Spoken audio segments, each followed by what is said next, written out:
All right, thank you, and happy to be here sharing some science with you all. Super exciting workshop. So this talk is going to represent a little bit of a shift into thinking about kind of methods-based ideas, and specifically what I hope this talk serves as is an opportunity to think really carefully about how we can use petrology to understand these systems, what it's good at, what it's not so good at, and how that might be complemented by interdisciplinary approaches. So that's the goal. So I'm going to break the first part of this talk into three different stages and talk about how we can constrain each of these different processes. First, I'll talk about magma storage. And the kind of key questions here are getting a sense of where magmas are stored, at what depth they're stored at, and then secondarily, getting a sense for what the volatile content of those pre-eruptive magmas are. Melt inclusions have arisen as one of the best tools to think about these questions.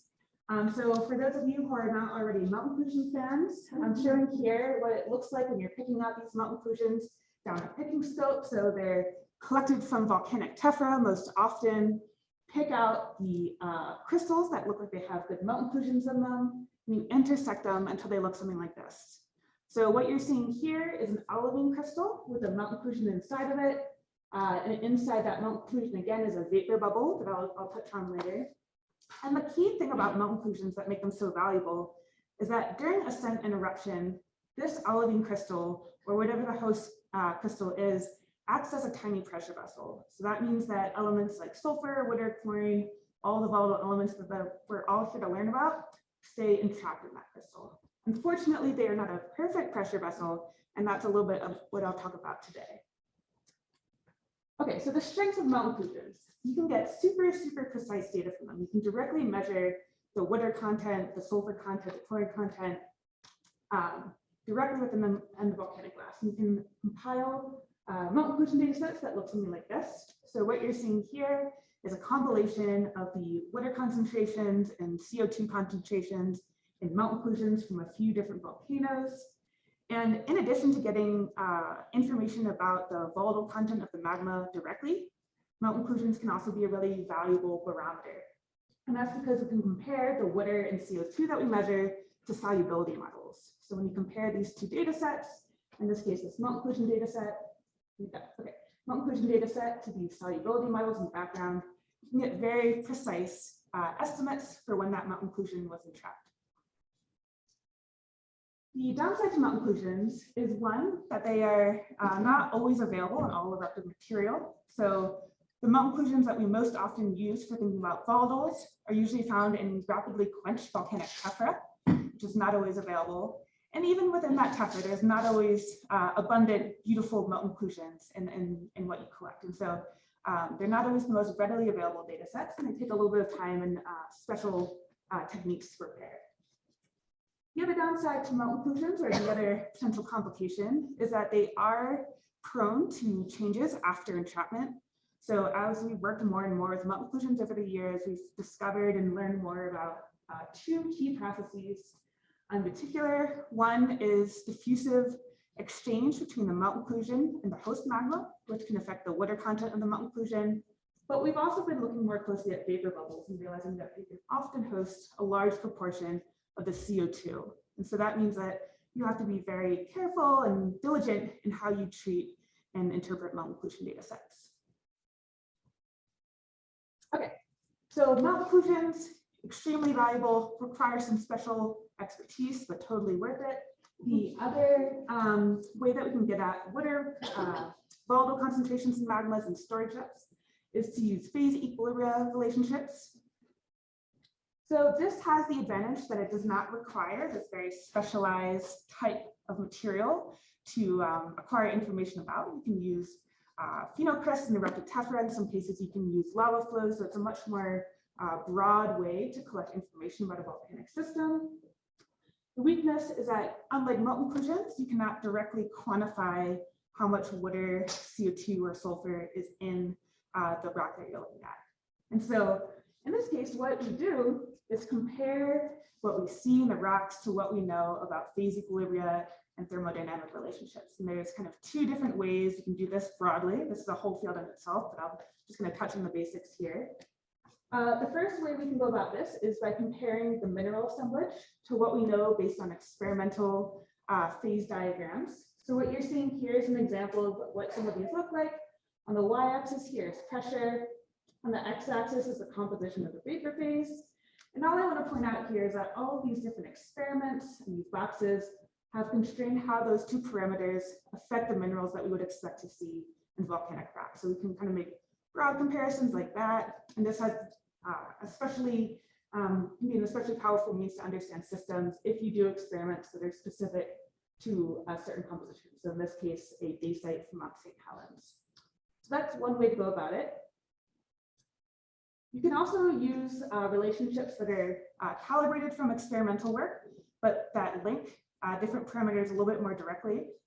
So in this case, I'm showing a calibration of water concentration in silicate melts as a function of the composition of potassium placed in the melt for different melt compositions here.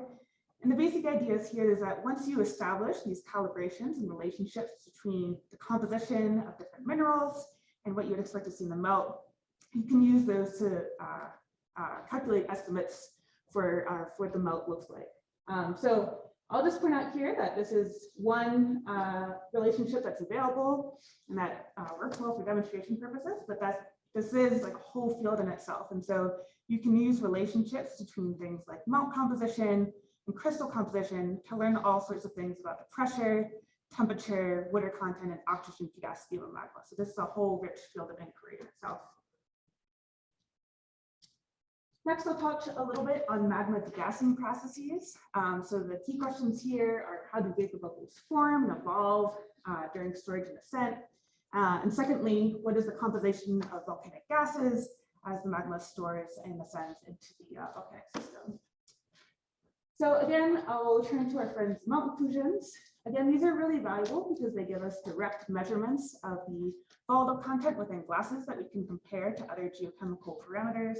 So in this case, this is a simple comparison of chlorine contents of melt inclusions as a function of potassium contents of melt inclusions. As the melt crystallizes, the potassium content will go up, and you can compare that to the behavior of chlorine to figure out whether or not chlorine is degassing or whether or not it's also becoming enriched. So this is really the value of melt inclusions. You can get direct measurements and also compare them to the chemistry of the magma as it evolves. But just like using melt inclusions for magma storage, magma degassing using melt inclusion data has its own quirks and complications. Melt inclusion suites don't always capture the full record of degassing. They will only capture some early or late stage of degassing. And the same post-entrapment processes that complicate the interpretation of melt inclusions for volcanic storage can also complicate interpretations for degassing behavior. So things like H2O re-equilibration and CO2 partitioning to the vapor bubble are important considerations. Also touch on some more novel approaches to answering these questions. So one area that is always exciting is isotopes of volatile elements and how we can use them to understand overall volatile behavior in more detail. I'm just showing here a photograph of the SIMS facility. So SIMS is secondary ion mass spectrometry. SIMS facility at Woods Hole. You can see it's quite an impressive instrument, and these instruments are extremely valuable because they allow us to characterize the isotope ratios of different volatile elements directly within melt inclusions. So again, the strengths of using isotopes specifically is that they are sensitive to processes that the bulk volatile content may not be. So they can distinguish between things like crystallization, degassing, post-entrapment processes. Okay. And so I'm showing an example of one of these data sets here. So what you're seeing is the fraction of sulfur remaining in the melt compared to sulfur isotopes within melt inclusions. You can see that the author has been able to establish clear degassing relationships using this data set. As Terry mentioned earlier, these kinds of data sets also are extremely valuable because they can help us track the source of volatile elements and think about these kind of long-term, large-scale fluxes. The weakness is that these melt inclusion data sets or whole rock data sets, fume press data sets are increasingly becoming used, are very resource intensive. So I showed this picture in part just because I think it's a really cool instrument, but you can also see it's an extremely complex instrument. It requires a lot of resources to support, and that means that we have to be really thoughtful about when and where we collect these kinds of data sets. Okay, finally, I'll talk a little bit about experiments. This is a picture of a cold seal experimental apparatus. And we can use experiments to understand degassing behavior directly and tie it to degassing models. So the key advantage of experiments is that they allow us to understand degassing behavior outside of all the complications of natural systems. And so they allow us to construct forward models of degassing behavior, which is extremely important. The thing to keep in mind when using experiments, though, is that they're always going to be dependent on the calibration range. So when you construct models from experiments, you have to think carefully about the calibration range and how it relates to the volcanic system that you want to study. So what I'm showing here is a useful plot showing the calibration range of different degassing models, and these are all based on experiments that's out now. I'll also add that this figure is taken from a paper about vesicle calc. It's an extremely powerful Python-based tool for calculating degassing pathways. And the point I want to make here is just that all these different models have different calibration ranges. And so applying these to natural systems will always carry some uncertainty related to that. Okay, so magma ascent, how can we figure out processes of magma ascent? The kind of questions within this topic are how fast do magmas ascend during eruption? And also relatedly, what are the timescales of magma mixing and different processes that happen prior to eruption? And in this segment of the talk, I'm going to move away from equilibrium land and move into kinetic land, an exciting shift. And so one of the best tools for studying these timescales is diffusion modeling. And this is really a field that's taken off and yielded a lot of really powerful data sets in the last few years. What I'm showing here is just a simple model illustrating the process that we're trying to study here. So this is a schematic model of an olivine crystal at depth that enters into a cooler part of the magma body, starts to crystallize at a different melt composition. And then as that crystal continues to hang out in that cooler magma body, that sharp rim starts to homogenize and diffuse away. And so you see this kind of gradient form. And so what diffusion modeling does is take those diffusion gradients that happen as a crystal spends time at that new condition, and it models how much time it must have taken for that diffusion gradient to form. So in this example, I'm showing a quartz crystal with an overgrowth rim on the outside. The model choice for initial conditions of this step function. This would have been a short, sharp boundary that over time has relaxed into this diffusion gradient. And so this is kind of the basis for a lot of this work, is understanding how long those diffusion gradients take to form. And so this is an incredibly powerful approach because you can get these very precise timescale estimates based on these really high precision measurements of these diffusion gradients. And so that is valuable in itself, but there's also a wide range of kind of diffusion tools that have become available, and this is kind of an active field of exploration. So I'm showing here a figure from a review paper that compares the timescales of diffusions from a lot of the elements that we see in natural crystals. And you see that it ranges on the timescale of years to days to weeks to minutes. And importantly, for people who think a lot about ascent processes, we have hydrogen, which diffuses extremely quickly. And so there's a lot of work being done now in understanding how we can leverage this rapid diffusion of hydrogen to understand timescales of ascent. The weakness of this approach is that these diffusion timescales are very sensitive to model assumptions. And so a really active area of discovery is trying to figure out how to pick the right initial conditions and the right diffusion coefficients to plug into these kinds of models. And so this is really an active area of growth, I'd say.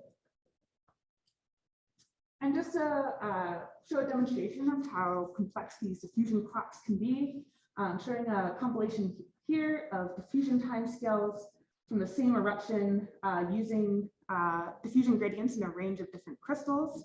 And you can see that there's an offset in each of these different approaches. And so observations like these tell us either that there are some uncertainties in diffusion coefficients that we don't quite understand, or that all of these different kind of crystal clocks are recording different processes that we have to untangle. And so understanding these complexities is challenging, but will allow us to characterize these kinds of processes a lot more in a lot more detail. Okay, finally, I'll touch on textures and eruptive products. I'm just showing this beautiful secondary electron image of a piece of volcanic tephra here to illustrate that eruptive products vary not only in their chemistry, but in their physical form. There's a whole field, as we've learned, dedicated to understanding bubble textures and volcanic products. And I won't spend too much time going into that, but I do just want to highlight that you can use observations of textures in volcanic rocks to say something about ascent rates, and that this is also a tool. And so just like other things, this is advantageous in some ways because you can get material that's more widely available than something like a volcanic phenocrystal, for which you measure hydrogen profiles through, but that there's also a lot of uncertainty in interpreting these kinds of textures in detail and attempting to quantify them, so they're a little bit less precise. Okay, so obviously I covered like a whole field in about 15 minutes. So I just want to qualify this by saying I hope I've highlighted kind of some key themes, but there's a lot of exciting papers that I didn't have time to mention.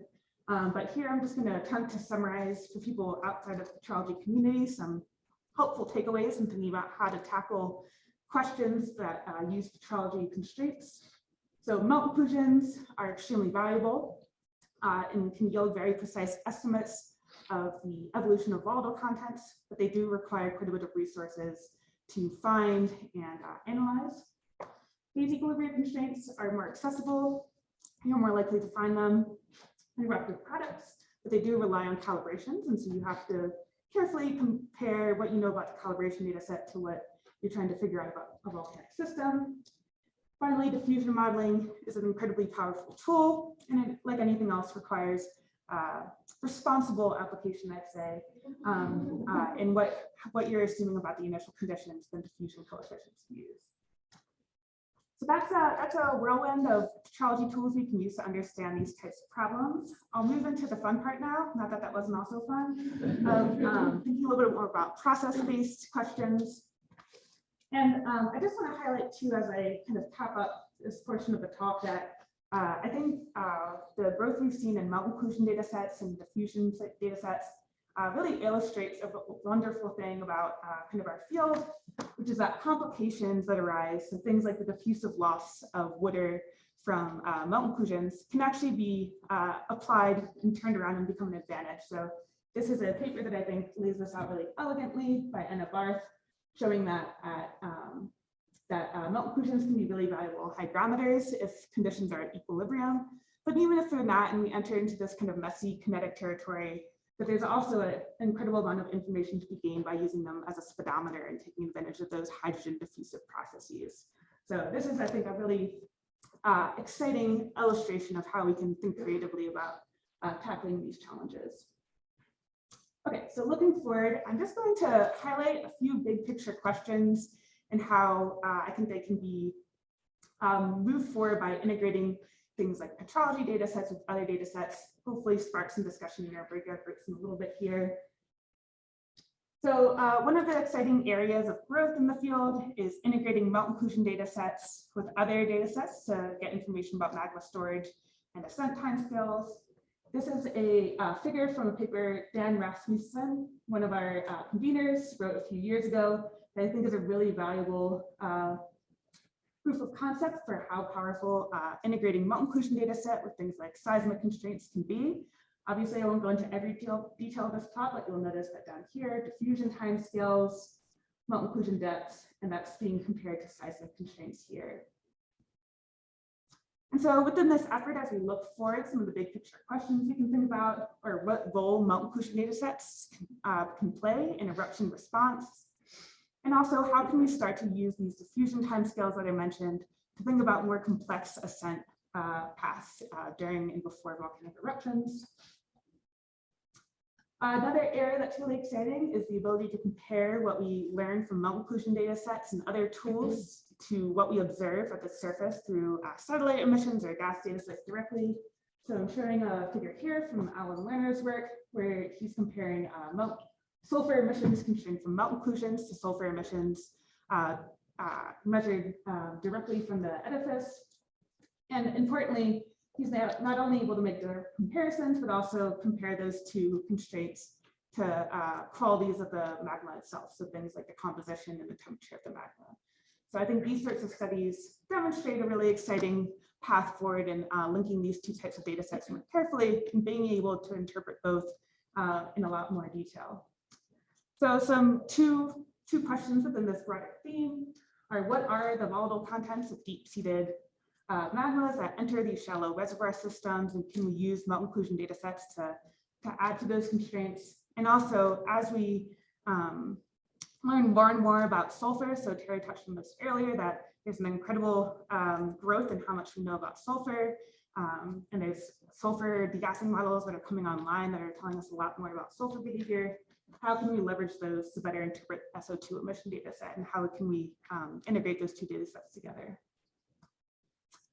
Finally, I'll just touch on one of the exciting areas that the SC4D initiative is growing into, which is trying to better constrain what's commonly referred to as the transcrustal magmatic system. And so the idea here is to understand from the moment that melts arrive from the mantle to the moment of eruption, can we track the evolution of magmas throughout that whole column?